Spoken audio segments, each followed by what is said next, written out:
오늘은 어버이 주일 말씀이죠. 출애굽기 20장 12절 말씀을 이미 봉독해 드렸습니다.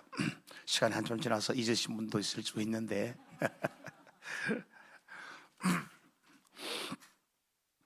어버이날의 유래도 사실은 그리스도인들로부터 교회에서 생겨진 유래입니다. 물론 미국에서 시작된 것이고 미국에 있는 웨스트 버지니아의 한 감리교회에서 25년간 주일학 교사로 섬겼던 앤나 잘비스라는 분에 의해서 시작되고, 이것이 미국이 국가적으로 또 공식적인 일로 또 허락이 되면서부터 그리고 우리나라에까지 계속 정해지고, 우리나라 같은 경우는 56년도에 국무회의에서 어머니 날이 정해지고, 그 다음에 73년에 대통령령으로 어버이날로 변경이 되면서부터 어버이날이 5월 8일로 생겨지게 된 것이고, 교회에서는 5월 둘째 주일 어버이 주일로 지키고 있습니다.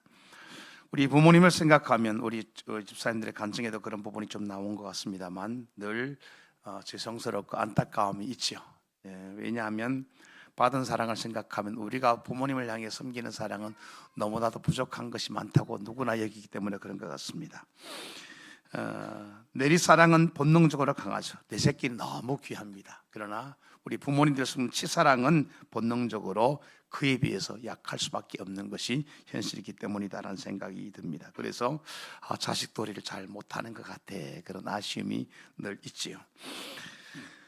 그러나 우리가 본문을 통해서 우리가 그러면 어떻게 부모님을 잘 공경할 수 있을까를 좀 간략하게 줄여서 말씀을 좀 나누고 싶습니다. 첫 번째는 부모님을 왜 공경해야 하는가라는 질문입니다. 그것은 몇 가지 이유가 있는 첫 번째 이유는 하나님의 명령이기 때문에 그렇습니다. 우리는 하나님의 말씀을 진리로 믿는 사람들입니다. 그래서 무엇을 할지 말지를 기준이 하나님의 말씀에 근간다고 볼 수 있죠. 출애굽기 20장에 보면 하나님께서 이 모든 말씀으로 이르시되 나는 너를 애굽 땅 종되었던 집에서 인도하여 낸 내 하나님 여호와라라고 말씀합니다. 10계명과 모든 계명, 하나님 그 중에 있는 부모 공경의 계명까지를 포함해서 이 명령은 하나님이 하신 명령이라는 것이에요. 그래서 부모를 왜 공경해야 하고 섬겨야 하느냐? 그것은 간단한 이유입니다. 하나님이 그렇게 하라고 명하셨기 때문입니다. 그리고 10계명을 포함한 10가지 계명들은 너무 중요한 계명이기 때문에 하나님 직접 돌판에 새겨서 주실 만큼 중요한 계명이 부모 공경의 계명이라고 할 수가 있습니다. 자, 성전에 가면, 구약시대 성전에 가면 언약궤가 있죠. 지성소 안에. 거기에는 10계명의 두 돌판이 들어가게 됩니다. 그 돌판에 하나님에 대한 4가지 명령과 사람에 대한 6가지 명령이 같이 기록되어 있는데, 대인계명 중에 첫 번째가 바로 부모 공경의 계명이고, 하나님이 우리에게 엄중하게 명하고 계신 명령이라고 할 수가 있는 것이요. 그래서 우리는 부모를 공경하는 것이 지극히 당연하고 합당하다. 두 번째 이유는 하나님이 주신 은혜 때문입니다. 다시 2절을 보니까 하나님 출애굽기입니다. 나는 너를 애굽 땅 종되었던 집에서 인도하여 낸 하나님 여호와라고 말씀합니다. 하나님께서 이스라엘 백성을 430년의 애굽의 통치에서 구원 탈출 자유를 주셨습니다. 하나님의 놀라운 은혜죠. 이 은혜를 받은 사람에게 하나님이 요구하시는 계명 중에 한 가지가 부모 공경의 계명인 것입니다. 하나님은 우리에게 먼저 은혜를 베푸시고 그 은혜에 합당한 삶을 살아야 하는데, 그 중에 한 가지가 바로 부모를 은혜 받은 자는 공경하는 것이 마땅하다라고 하는 것입니다. 에베소 6장 1절에도 보니까 주 안에서 부모에게 순종하라고 말씀합니다. 이 말씀은 부모님의 말씀이나 생각이 신앙적이면 순종하고 그렇지 않으면 순종하지 말라는 뜻이 아니죠. 주님 때문에, 주 안에서의 말은 주님 때문에 부모를 공경해라, 주의 사랑 때문에 공경해라, 주의 은혜 때문에 공경하라는 말씀인 줄 믿습니다. 그것이 무슨 은혜입니까? 우리를 구원해 주신 은혜입니다. 구약으로 치면 출애굽의 은혜고, 신약으로 치면 예수님의 십자가 은혜죠. 이 은혜 때문에 인생의 목적이 달라졌고 우리 소망이 달라졌고 천국을 품게 되었습니다. 그러니 우리는 마땅히 은혜 받은 자로서 부모를 공경하는 것이 합당하다라고 하는 것입니다. 세 번째 이유는 부모님이 우리를 향한 헌신과 희생 때문입니다. 사무엘하 18장에 보면 압살롬이 다윗 아버지를 반역하고 쿠데타를 일으키지 않았습니까? 그런데 결국 전쟁에서 압살롬이 죽게 됩니다. 마땅히 죽여야 할 아들이지만 그 아들을 죽인 아버지의 마음이 너무 아프죠. 그래서 아들이 죽었다는 소식을 듣고 다윗이 이렇게 고백합니다. 왕이 마음이 심히 아파 문 위층으로 올라가여 우니라. 그가 올라갈 때 말하기를 내 아들 압살롬아, 내 아들 압살롬아, 차라리 내가 너를 대신하여 죽었으면 좋을 뻔했다. 자기를 거역하고 배반한 그 아들이 죽었음에도 그 아들의 죽음을 너무 안타까워하는 것이 부모의 마음입니다. 마태복음 15장에 자기 사랑하는 딸이 귀신 들린 수로보니게 여인이 나옵니다. 주님, 내 딸을 불쌍히 여겨달라고 요청합니다. 주님이 믿음을 점검하시려고 나는 자네의 떡을 취해서 걔한테는 못 준다라고 주님이 거절하는 듯이 말씀합니다. 그때 여인이 뭐라고 말합니까? 주의 그 말씀 옳습니다만 개들도 주인의 상에서 떨어지는 부스러기를 먹지 않습니까? 나라가 내가 개처럼 대우받아도 좋습니다. 그러나 주님 내 딸을 고쳐주십시오. 이것이 수로보니 여인의 바로 믿음이고, 주님은 여자여 내 믿음이 크도다, 내 소원대로 되리라고 응답해 주십니다. 바로 이 수로보니게 여인, 바로 이 다윗의 마음이 지난 우리의 부모님들의 마음인 줄 믿습니다. 그래서 우리는 부모님을 공경하는 것이 마땅하다. 우리에게 그 큰 사랑과 은혜를 베푸셨기 때문입니다. 자, 그러면 두 번째로 어떻게 하냐, 어떻게 공경하느냐 하는 것입니다. 자, 부모님을 어떻게 공경할 것인가? 공경하다는 것은 뜻이 카바드라는 단어를 씁니다. 무게가 있다, 그런 뜻입니다. 자, 우리 부모님을 공경해야 되는데 부모의 사랑과 부모의 책임을 알고 우리의 마음으로부터 감사하는 것이 공경하는 것이다. 즉 부모님의 그 인생과 삶의 경륜과 무게감을 존중해 드리는 것이 부모를 공경하는 것이다. 부모님을 부모님답게 대해 드리는 것이죠. 또 한 가지는, 두 번째는 부모님의 말씀을 잘 들어주는 것이 공경하는 것입니다. 에베소 6장 1절에 내 부모에게 순종하라고 말씀합니다. 순종하라는 이 다히 헬라의 단어의 뜻이 무엇 아래에서 듣다, 그런 뜻입니다. 그러니까 마치 군대로 치면 하급자가 상급자 아래에서 명령을 잘 듣는 태도를 순종이라고 성경은 이야기하는 거죠. 주위에서 듣다, 그 말을 듣고 잘 따르다, 그런 뜻입니다. 그러니 부모님을 어떻게 잘 공경하느냐? 부모님의 말씀을 잘 듣고 순종해 드리는 것이 부모를 공경하는 것이다. 시대마다 문화가 다르고 상황들이 많이 변하고는 있죠. 그러나 그럼에도 불구하고 부모님들과 소통하려고 하고 그 말씀을 잘 들어드리고 순종하는 것이 바른 공경의 태도라고 할 수가 있습니다. 우리가 명절, 특히 설이나 요즘은 그런 거 조금 덜하면 옛날에는 노인들을 대상으로 불러 모아서 잔치 비슷하게 해주고 막 물건 파는 일이 많았어요. 옥장판 뭐 이런 거 있잖아요. 예, 이런 거.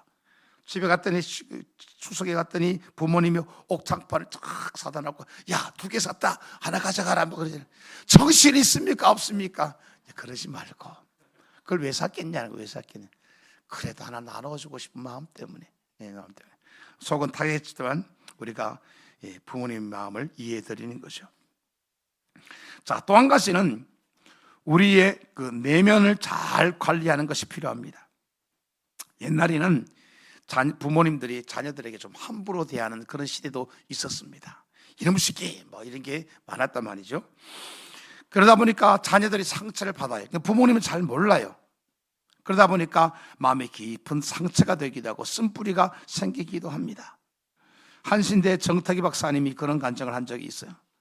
어릴 때 운동회가 초등학교 때 열렸는데 달리기에 꼴등을 한 거예요. 집에 갔더니 어머니가 나가 죽어라, 꼴짜는 자식은 내 새끼 아니다, 뭐 그랬다는 겁니까? 어린 마음이 너무 깊은 상처가 돼가지고 자신감을 잃어버리고 대인 공포증도 생기고 나중에 이제 장성에서 미국과 상담 공부를 하는데 계속 그게 불편했던 거죠. 나이가 많았음에도 불구하고. 그래가지고 공부하다 보니까 어머니의 마음을 조금씩 이해하게 됐대요. 그래서 어머니한테 이제 어머니 진심을 어느 정도 알게 된 거죠. 태기야, 내가 너를 얼마나 사랑하는지 아냐. 내가 너를 정말 사랑해. 네가 꼴찌한 것을 볼 수가 없어가지고 화를 낸 거다. 그런 마음이 이해가 됐다는 거예요. 그래서 이제 어머니한테 편지를 써보냈더니 이모님이 알려준 얘기인데 어머니가 그 편지를 받고 몇 날 며칠 울었다는 거예요. 그 할머니 어머니가 내 아들에게 평생의 상처를 주었구나, 뭐 그런 이야기입니다. 그리고 이분은 한국의 최고의 상담학자가 되지 않았습니까? 부모님의 깊은 진심을 이해하고 그분들 안에 있는 상처도 이해하고, 우리의 이전 세대 부모님들 얼마나 험악한 시대를 보내오셨습니까? 아픔이 컸지요. 힘겨운 시절을 보냈습니다. 전쟁도 치르고, 또 그 조금 더 가면 또 일제 강점기도 겪어야 했고, 정말 나라가 번영을 향해 나가는 그 어려운 시기를 겪고 오셨단 말이죠. 그 가운데 가정을 알뜰살뜰 챙길 수 있는 여력이 많이 없었을 거라는 겁니다. 이제 그러한 부모님들의 마음을 우리가 이해해 드리려는 것이요. 그리고 내가 그것 때문에 상처를 계속 쌓고 가는 것이 아니라 상처가 해결된 성숙한 내면을 통해서 부모님들의 마음을 편하게 해드리는 것도 효의 한 방법이다. 네 번째는 부모님의 마음을 편하게 해드리라는 겁니다. 창세기 26장에 보면 에서가 나옵니다. 야곱의 형이죠. 이삭의 아들 에서가 나오는데 40세에 헷 족속 부엘의 딸 유닛과 헷 족속 엘론의 딸 바스맛을 아내로 맞이하였더니 그들이 이삭과 리브가 부모님들의 마음에 근심을 주었다 그랬어요. 에서의 결혼을 통해서 부모님들의 근심을 끼친 겁니다. 공경한다는 것은 그분들의 마음을 편하게 해드린다는 의미가 있어요. 형제간에 화목하지 않으면 부모님들이 마음이 아프지요. 또 자녀들이 결혼했는데 부부지간에 또 분란이 생기면 부모의 근심거리가 되기도 하지요. 그래서 형제지간에 화목하고 부부가 화목한 것이, 이런 것들도 부모님을 효도하는, 공경하는 방법 중에 중요한 방법이라고 할 수가 있는 것입니다. 또 한 가지는, 다섯 번째는 구체적으로 좀 섬기라는 겁니다. 창세기 47장 12절에 보니까 또 그의 아버지와 그의 형들과 그의 아버지 온 집에 그 식구를 따라 먹을 것을 주어 복량하였더라. 복량하다, 다 이전 성경에는 공궤하다라고 되어 있습니다. 구체적으로 필요한 것을 다 챙겼다는 것. 요셉이 총리가 되어서 자기 애굽으로 이주한 온 가족들을 살뜰히 70명을 챙겼다는 얘기입니다. 구체적인 필요마다 잘 챙겨주었다는 얘기죠. 그래서 우리 역시도 부모님들을 더 돌아보고 더 챙겨드리는 것이 공경하는 방법 중에 한 가지다. 여섯 번째 방법은 무엇보다 중요하다고 할 수 있습니다. 부모님들이 영적인 복을 누리도록 돕는 일입니다. 에베소 6장 1절에 주 안에서 부모에게 순종하라. 이 말씀은 에베소 5장 15절 이후의 말씀과 연관이 있습니다. 성령 충만함을 받으라. 그 다음에 부모님을 주 안에서 순종하라고 말씀이 이어지고 있습니다. 그러니까 우리가 부모님을 공경하고 순종할 때 우리의 의지만으로 안 될 때도 있다는 겁니다. 그래서 성령 충만을 받아야 된다. 성령의 도우심으로 그 믿음과 은혜로 부모님을 섬기라는 것이요. 그러므로 우리가 부모 공경을 잘하기 위해서도 성령 충만을 구해야 합니다. 사역을 잘하기 위해서도 물론 구해야 되죠. 성령님을 우리가 충만할 때 부모님을 섬길 마음도, 섬길 수 있는 지혜도, 생각도 주시기 때문에 그렇습니다. 때로는 부모님들이 우리의 마음을 다 그냥 볼 때마다 시원하게 해주시고 따뜻하게만 해주시고 그렇지 않은 경우도 있잖아요. 때로는 인내해야 되고 참아야 될 때도 있는데 그것을 어떻게 감당하느냐, 바로 성령 충만을 통해서 잘 감당하는 것이고, 무엇보다 부모님들이 영적을 복을 누린다는 것은 예수님을 믿으시고 구원받는다는 뜻입니다. 가장 최고의 효도는 예수님의 복음을 전해드리는 것이고, 부모님들이 끝까지 믿음을 잘 지키도록 돕는 것이 최고의 공경이요 최고의 효인 것을 기억하시길 바랍니다. 아직 우리 부모님들 중에 믿지 않는 부모님들도 계실 텐데 주님께서 속히 은혜를 주셔서 우리의 기도와 우리의 섬김과 우리의 사랑과 공경을 통해서 부모님들의 마음의 문들이 활짝 열려지고 부모님들이 예수님을 인격적으로 만나고 천국 갈 수 있도록 도와드리는 것이 최고의 효도인 것을 기억하시기 바랍니다.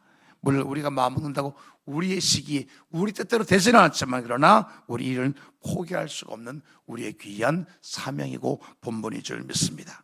자, 하나님은 그러면 이렇게 부모를 공경하는 자들에게 어떤 은혜를 주시느냐? 귀하게 쓰시는 은혜를 주십니다. 내게 준 땅에서 내 생명이 길리라. 우리 부모님과 자녀의 관계는 태어나서 제일 먼저 맺어지는 관계가 바로 인간관계가 부모와 자식 간의 사이입니다. 이 관계에서 실패하거나 상처를 받으면 다른 사람들과 관계 맺는 데 큰 장애물이 생깁니다. 부모와 자식 간이 원만하면 다른 사람들과도 원만한 관계를 맺기 때문에 그렇다는 얘기입니다. 특히 아버지들과의 관계에 상처를 받게 되면 자기보다 상급자라든지 연세가 높은 사람들이라든지 직장에서 상사라든지 이런 사람들과 관계에 어려움 겪는 경우를 종종 봅니다. 그러므로 부모와의 관계가 잘 되고 잘 회복되고 원만해지면 다른 관계도 매우 수월하게 맺을 가능성이 매우 높은 것이죠. 그래서 관계가 잘 되면 모든 문제가 잘 풀려지기 시작합니다. 보니까 이 땅에서 생명이 길리라. 이 땅에서 장수한다는 것이죠. 이 10가지 계명 중에 약속이 있는 계명은 딱 한 가지입니다. 이 5계명만 약속이 있어요. 하나님의 보너스의 약속이, 축복의 약속이 있습니다. 이 땅에서 장수하게 될 것이다. 부모님을 섬기는 가운데 기쁨이 있고 보람이 있기 때문에 건강의 복, 장수의 복을 누린다라고 하는 것입니다. 예수님도 십자가상에서 그 중요한 시점에 요한에게 부모님을 부탁하잖아요. 마리아를 네 어머니라고 보고 잘 섬겨다오라고 부탁하는 장면이 있습니다. 그래서 요한의 후반기 삶은 사역이 별로 없어요. 예수님의 어머니 모시는 게 요한의 중요한 일이었어요. 다른 사도들은 베드로를 막 3,000명도 회개시키고 5,000명도 회개시키는데 그냥 맨날 마리아 밥에 갖다 주시고 막 이거만 했다는 거 어떻게 보면 쉽게 설명하고 그렇습니다. 요한의 후반기의 삶은 그래요. 그런데 놀라운 일들은 이 사도 요한이 그럼 다른 사도들에 비해 사역이 부족했냐? 그렇지 않습니다. 요한은 90세까지 장수했다고 알려져 있습니다. 약 40년을 마리아를 모신 거죠. 60대 중반의 노인이 되기까지 계속 마리아 뒷바라지를 하고 있었다는 겁니다.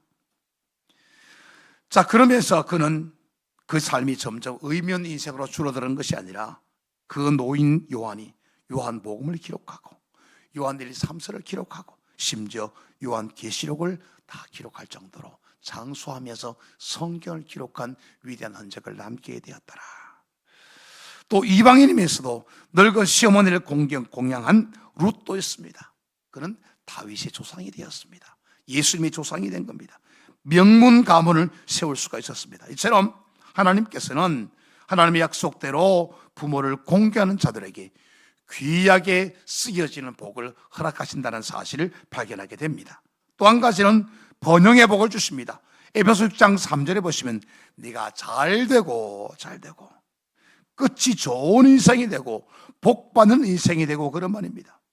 요셉은 아버지를 공개함으로 두 아들 에브라임과 므낫세가 12지파를 차지해요. 사실은 이 에브라임과 므낫세가 12지파를 차지할 게 아니고 요셉이 한 지파를 차지하게 되는데 레위 지파가 빠지면서 11지파가 되잖아요. 그런데 이 요셉의 두 아들 에브라임과 므낫세가 각각 한 지파를 차지해 유일하게 요셉의 두 아들이 이 지파를 차지하게 되는 큰 복을 누리게 되는 것을 봅니다. 카네기는 스코틀랜드 출신입니다. 지질이도 가난한 집에서 태어났다고 합니다. 어릴 때 엄마와 함께 미국으로 이민을 옵니다. 추운 동부에 살았는데 내복이 없어가지고 엄마는 덜덜 떨면서도 내복을 못 입고 생활을 했다고 그래요. 그래서 카네기는 어릴 때부터 난 돈 벌어서 엄마 정말 행복하게 해드리고 내복 사드릴 거라고 늘 그렇게 말을 하며 자랐다고 합니다. 늦게 결혼했어요. 52살에 결혼했습니다. 우리 52살 안 되신 분들은 절대 포기하시면 안 됩니다. 자, 사람들이 물어 왜 당신이 이렇게 늦게 장가를 갔습니까? 그러니까 내가 어릴 때 우리 어머니에게 너무 큰 은혜를 받았습니다. 그래서는 내가 돈을 버는 목적 중에 첫 번째가 하나님의 영광이고 두 번째가 우리 어머니 모시는 겁니다. 그래서 어머니를 잘 모시기 위해서 열심히 돈 벌었다는, 그러다 보니까 나이가 이렇게 됐다는 겁니다. 하나님의 영광과 부모에게 공경하는 한 목적을 가지고 하나님 살아왔더니 큰 복을 카네기가 받게 된 것입니다. 이처럼 우리가 부모를 공경할 때 하나님은 생각지 않은 복과 은혜를 우리에게 허락하신다는 사실을 기억하시기 바랍니다. 오늘 어버이 주일입니다. 성경에는 꼭 육신의 부모뿐 아니라 스승과 어른들도 아버지로 종종 호천하는 경우가 있습니다. 열왕기하 2장 12절에 보면 엘리사가 엘리야를 보고 말하는 거죠. 아버지여, 내 아버지여, 이스라엘이 병거와 마병이요. 엘리사가 스승 엘리야를 향해서 아버지라고 칭하기도 합니다. 우리 부모님, 또 시부모님, 장인 장모님 모두가 주 안에서 공경하는 것이 바른 성도의 태도인 것을 아셔야 하고, 또 교회의 어르신들을 잘 공경하는 것도 그의 못지않은 중요한 성도의 사명이 될 것이고, 하나님 이런 사람들에게 오늘 말씀처럼 귀하게 쓰여지는 복을 주시고 또 번영의 복도 함께 허락해 주신다는 사실을 꼭 기억하시기 바랍니다. 왜 부모를 공경해야 합니까? 하나님의 절대적인 명령이기 때문입니다. 선택의 여지가 없는 일입니다. 그리고 주님이 먼저 우리에게 은혜를 주셨기 때문입니다. 그리고 우리를 향한 부모님들이 귀한 헌신과 사랑이 있었기 때문입니다. 그래서 우리는 그 마음을 이해해드리고 그 말을 잘 들어드리고 건강을 우리의 마음을 잘 관리하고 부모의 마음을 편하게 드리고 구체적으로 섬기고 무엇보다 예수 잘 믿도록 돕는 것이 최고의 효도요 공경이라는 사실을 기억하고 그렇게 이 어버이시로 오라 한 달을 은혜 중에 보내시는 모든 성도님들과 가정들이 되시기를 주님 이름으로 축원합니다. 아멘.